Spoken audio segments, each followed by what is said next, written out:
Moi, mä oon Lahtisen Peetu Porista, yrittäjä ja tällä hetkellä toimin Porin kaupunginvaltuustossa, teknisessä lautakunnassa, Porin energiahallituksen puheenjohtajana ja alueella on aikuisten lautakunnassa. Mun harrastuksiin kuuluu golf, metsästys, kalastus. Syy, miksi on lähtenyt ehdolle aluevaaleja on se, että koen, että työ on vielä kovasti kesken. Eli toivottavasti me saataisiin tästä hyvinvointialue tulevaisuudessa rakennettua ja saataisiin ne rahat riittämään jollakin tavalla siihen, että saataisiin kaikille ihmisille hoitoa, saataisiin purettua hoitojonoja.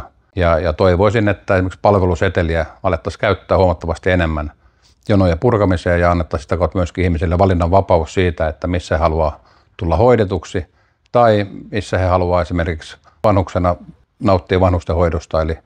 Eli sitä puolta pitäisi ehdottomasti lisätä. Valitettavasti mä en tällä hetkellä näe mitään positiivista hyvinvointialueen toiminnassa, paitsi ehkä sen, mikä on ainoa positiivinen asia, että tästä on suunta vain ylöspäin. Mä haluan olla edelleen jatkamassa tämän hyvinvointialueen kehittämistä ja palveluiden parantamista sille tasolle, missä ne pitää olla, joten toivon, että saan äänestäjiltä luottamuksen näissäkin vaaleissa.